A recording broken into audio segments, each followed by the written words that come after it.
কেমন আছে সেই বানরটা যে তৈলাক্ত বাঁশ বেয়ে 2 মিটার উপরে উঠতো আর 1 মিটার নিচে নামতো? কেমন আছে সেই সব শ্রমিক যারা অর্ধেক কাজ করে চলে গিয়েছিল? কেমন আছে সেই 20 জন ছাত্র যারা উভয় বিষয়ে ফেল করেছিল? কি খেয়ে বেঁচে আছে সেই 50 জন ছাত্র যাদের মাত্র 15 দিনের খাবার বেঁচে ছিল? কি খেয়ে বেঁচে আছে সেই ছাত্রাবাসের 50 জন ছাত্র যাদের মাত্র 15 দিনের খাবার মজুদ ছিল?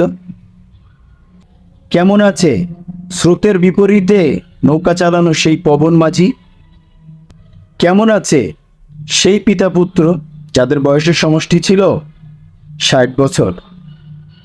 সেই ট্রেনটা কি এখনো চলে যেটা 1 মিনিটে প্ল্যাটফর্ম অতিক্রম করত? পবন